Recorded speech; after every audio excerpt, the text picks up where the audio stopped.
Hello friends, welcome to FSC channel. दोस्तों, FSC channel में आपका स्वागत करता हूं। और दोस्तों, इलाहाबाद की हाई कोर्ट मॉक टेस्ट चल रहा है, तो उसके जो पार्ट है ये पार्ट नंबर 3 है। और हम आज चलते हैं जीएस के भौतिक विज्ञान के प्रश्नोत्तर पे। तो इससे पहले दोस्तों, यदि आप चैनल पे पहली बार विजिट किए हैं तो चैनल को सब्सक्राइब कर लें, जिससे दोस्तों इस चैनल के माध्यम से गवर्नमेंट जॉब से रिलेटेड रिजल्ट और वैकेंसी की जानकारी दी जाती है। साथ ही दोस्तों मॉक टेस्ट भी करवाया जाता है। तो दोस्तों चलिए शुरू करते हैं।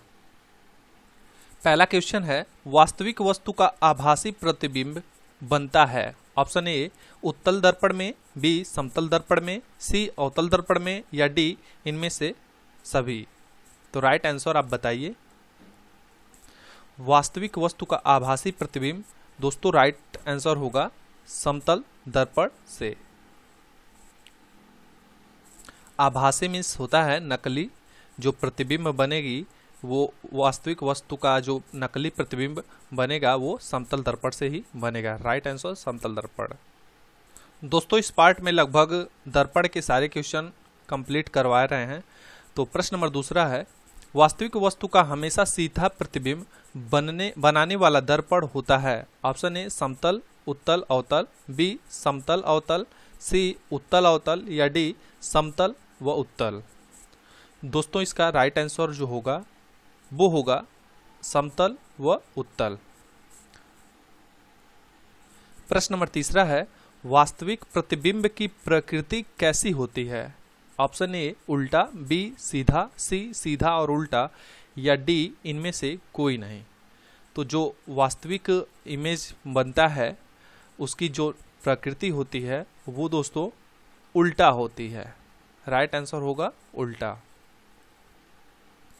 प्रश्न नंबर 4 है, वस्तु से छोटा प्रतिबिंब बनता है।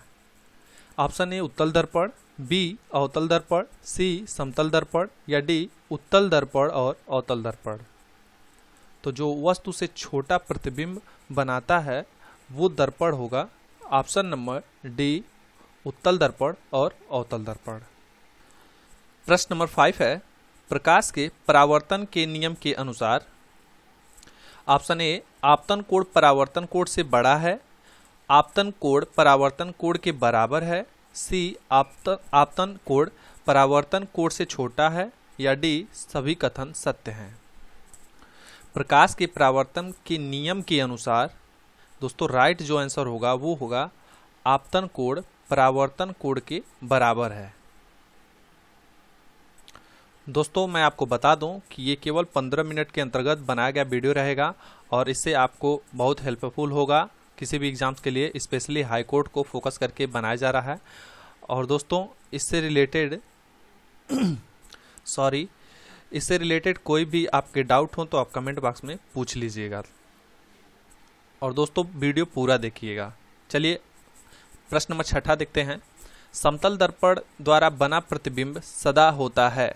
ऑप्शन ए आभासी और उल्टा, बी वास्तविक और सीधा, सी सीधा और आभासी, या डी वास्तविक। तो जो समतल दर्पण होता है उस पे जो प्रतिबिंब बनता है दोस्तों वो हमेशा सीधा और आभासी बनता है।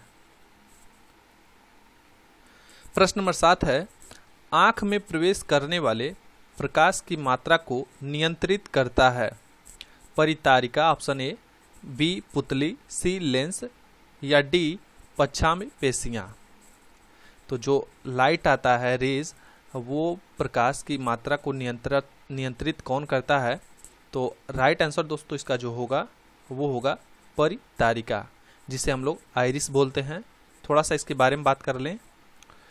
परितारिका आइरिस बहुवचन आइरिट्स या आइरिसेस मानव तथा अधिकांश स्तनधारियों एवं पक्षियों की आंख के भीतर की एक पतली वृत्ताकार संरचना है जिसका काम आंख के तारे प्यूपिल के व्यास को नियंत्रित करना होता है।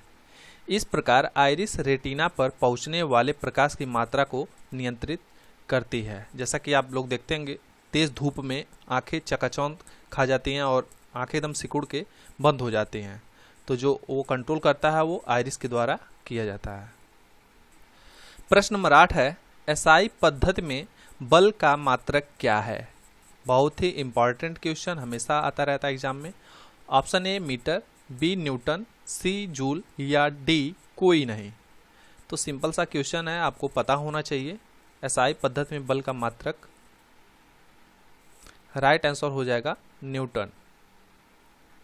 इसके बारे में बात कर लेते हैं। डाइन सेंटीमीटर ग्राम सेकेंड में बल का मात्रक डाइन कहलाता है। न्यूटन मीटर किलोग्राम सेकेंड पद्धति एसआई पद्धति में बल का मात्रक न्यूटन कहलाता है। तो जब भी आपसे डाइन में पूछेगा या सेंटीमीटर ग्राम सेकेंड में पूछेगा तो बल का मात्रक आप डाइन करेंगे, लेकिन यदि आपको मीटर किलोग्राम सेकेंड में पूछेगा या एसआई पद्धति में पूछेगा तो आप राइट आंसर न्यूटन करेंगे। इस बात का विशेष रूप से ध्यान देंगे। प्रश्न नंबर 9 है, यदि दर्पण में बना प्रतिबिंब हमेशा सीधा आकार में वस्तु के बराबर है तो दर्पण होगा। ऑप्शन ए अवतल, बी उत्तल, सी समतल या डी इनमें से कोई नहीं।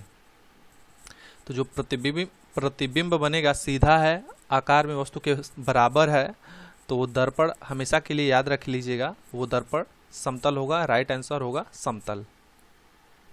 प्रश्न नंबर 10 है, समतल दर्पण के द्वारा बना प्रतिबिंब होता है वास्तविक। ऑप्शन जो ए दिया है वास्तविक, बी काल्पनिक, सी उल्टा या इनमें से कोई नहीं।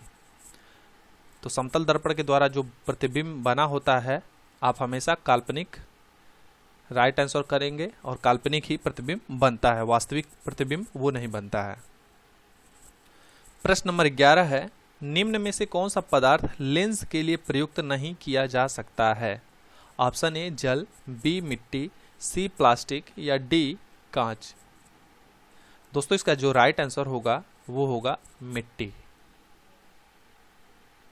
प्रश्न नंबर 12 है, उत्तल लेंस की क्षमता होती है। ऑप्शन ए ऋणात्मक, बी धनात्मक, सी शून्य या डी अन्य।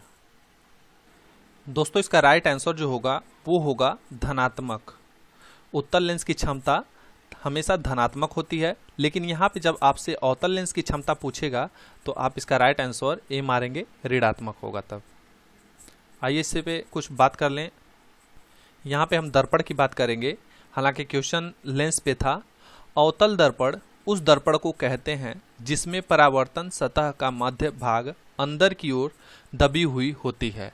इसे अभिसारी दर्पण भी कहते हैं। यदि पूछे आपसे अभिसारी दर्पण किसे कहते हैं तो आप अवतल दर्पण पे टिक करेंगे।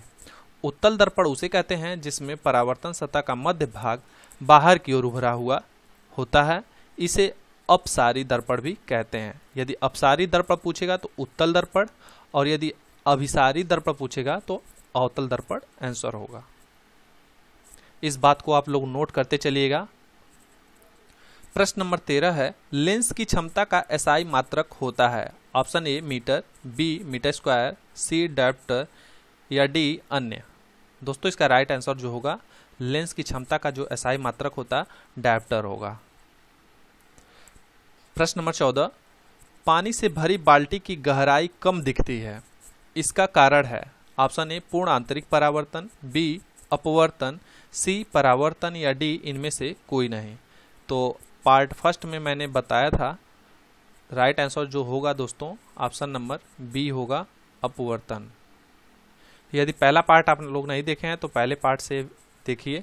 15 है, पानी में डाली हुई छड़ी टेढ़ी दिखती है, इसका कारण है। ऑप्शन ए परावर्तन, बी अपवर्तन, सी परावर्तन और अपवर्तन या डी इनमें से कोई नहीं।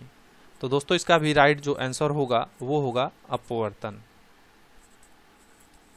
प्रश्न नंबर 16 है, दर्पण की चौड़ाई को दर्पण का कहा जाता है। ऑप्शन ए फोकस, बी ध्रुव, सी द्वारक या इनमें से कोई नहीं। तो दोस्तों दर्पण की चौड़ाई को दर्पण का द्वारक कहा जाता है। राइट आंसर हो जाएगा सी। प्रश्न नंबर 17 है, सोलर कुकर में प्रयोग किए जाते हैं। ऑप्शन ए अवतल दर्पण, बी उत्तल दर्पण, सी समतल दर्पण या डी इनमें से कोई नहीं। दोस्तों बहुत बार ये क्वेश्चन पूछा हुआ है। राइट आंसर जो होगा वो होगा अवतल दर्पण। सोलर कुकर में अवतल दर्पण का उपयोग किया जाता है। प्रश्न नंबर 18 है, रोगियों के नाक, कान, गले आदि की जांच के लिए डॉक्टर प्रयोग करते हैं। ऑप्शन ए समतल दर्पण, बी उत्तल दर्पण, सी अवतल दर्पण या डी इनमें से कोई नहीं। तो राइट आंसर दोस्तों जो होगा वो होगा अवतल दर्पण। अवतल दर्पण से ही डॉक्टर नाक कान गले की जांच करते हैं, देखते हैं उसे। प्रश्न नंबर 19 है, हीरे का अपवर्तनांक है ऑप्शन ए 1.77, बी 1.47, सी 1.44 या डी 2.42। तो दोस्तों राइट आंसर जो होगा हीरे का अपवर्तनांक 2.42 है। प्रश्न नंबर 20 है, एक हार्स पावर कितने वाट के समतुल्य होता है? ऑप्शन ए 746 वाट, बी 556 वाट, सी 350 वाट या डी 1000 वाट। तो एक हार्स पावर आप लोग देखे होंगे घरेलू इस्तेमाल में किए जाते हैं, जैसे कि मोटर। तो राइट आंसर दोस्तों होगा, आपको जानकारी होगी तो आप आंसर कर सकते हैं, राइट आंसर होगा 746 वाट। प्रश्न नंबर 21 है, टार्च से किस प्रकार के प्रकाश पुंज की प्राप्ति होती है? ऑप्शन ए समांतर प्रकाश पुंज, बी संश्रित प्रकाश पुंज, सी असरित प्रकाश पुंज या डी सभी कथन सत्य हैं। तो टार्च से जो प्रकाश पुंज की प्राप्ति होती है वो होता है संश्रित प्रकाश पुंज। राइट आंसर हो जाएगा ऑप्शन नंबर बी। प्रश्न नंबर 22 है, सामान्य नेत्र के रेटिना पर बनने वाला प्रतिबिंब होता है?